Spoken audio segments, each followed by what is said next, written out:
قوم مسلم کی آتی ہے. کون ہے دو جملے بولنے والا؟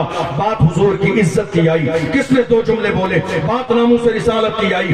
کون سی سیاسی پارٹی ایسی تھی جس کی زبان پر دو جملے ہوئے؟ آج حال یہ ہے ہندوستان کی سرزمین کا، پارلیمنٹ میں کوئی ایسا موضوع نہیں ہے. پانی کی بات پارلیمنٹ میں، کھانے کی بات پارلیمنٹ میں، ٹرین کی بات پارلیمنٹ میں، لائٹ کی بات پارلیمنٹ میں، بجلی کی بات پارلیمنٹ میں. کوئی ایسا مدعا نہیں ہے جو پارلیمنٹ میں نہ ہو. مگر مجھے بتاؤ حضور کی عزت کی بات پارلیمنٹ میں کب ہوئی؟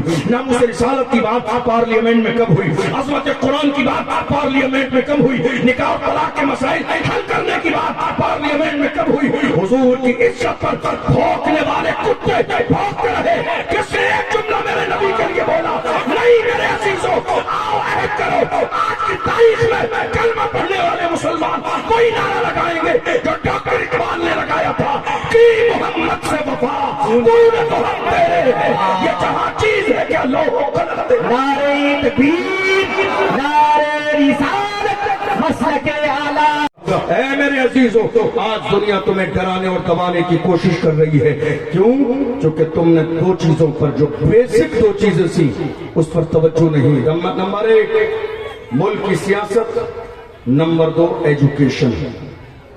میں آپ کو بتاؤں جتنے پیسے ایک سال میں، بلکہ کہیے 3 مہینے میں آپ کے پورے بہار اور بنگال میں جلسوں کے نام پر خرچ کر دیے جاتے ہیں، 3 مہینے کا یہ پورا اماؤنٹ روک لیا جائے تو ہر شہر میں ایک یونیورسٹی قائم ہو سکتی ہے.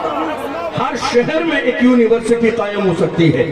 آپ میرے جملے سے یہ مت سمجھیے گا کہ میں نے جلسے کے لیے منع کر دیا. نہیں، جلسہ کیجئے جلسے کی لمٹ تک. جلسے کے لیے منع نہیں کیا، جلسہ کیجئے جلسے کی لمٹ تک. لیکن یہ بھی تو ممکن ہے، یہ ضروری نہیں کہ ہر 2 کلومیٹر پہ جلسہ ہو. یہ بھی ضروری ہے 20 کلومیٹر کے ایریے کے لوگ مل کر سب کے سب ایک جلسہ کریں اور وہ پورا بچا ہوا اماؤنٹ کسی یونیورسٹی میں لگا دیں، کسی کالج میں لگا دیں. حیرت کی بات یہ ہے، شاید آپ کے ذہن میں نہ ہو، 1 سال پہلے ہماری ایک بہن مسکان کو کرناٹکا کے کالج سے باہر بٹھا دیا گیا تھا، صرف اس بنیاد پر کہ اگر حجاب لگانا ہے تو تعلیم حاصل کرنے نہ دی جائے گی. مجھے بتاؤ، ملک کے کونے کونے پر مسلمان شرمندہ تھے. کاش ہمارا کوئی کالج ہوتا تو ہم مسکان کو دوڑ کے لا کے اپنے کالج میں بٹھا دیتے. مگر قوم مسلم کے پاس کوئی بدل نہیں تھا. بے شک بے شک. میری قوم کے پاس کالج کا کوئی بدل نہیں تھا. مسلمان جذباتی تو ہوئے، مگر 1 سال سے زیادہ کا زمانہ گزر گیا. دیکھ لیجئے میری قوم نے اس کا کوئی بدل پیش نہیں کیا. یاد رکھیں، وہ قومیں زندہ رہتی ہیں جن کے پاس قلم کی طاقت ہو. وہ قومیں زندہ رہتی ہیں جن کے پاس ایجوکیشن کا پاور ہو. وہ قومیں زندہ رہتی ہیں جن کے پاس تعلیم کا پاور ہو. وہ قومیں زندہ رہتی ہیں. آپ کیا سمجھ رہے ہو خالی شور شرابہ کر کے مسائل حل ہو جائیں گے؟ ہرگز نہیں. جب تک تمہارے لوگ پارلیمنٹ کی کرسی تک نہیں پہنچیں گے مسائل حل نہیں ہوں گے.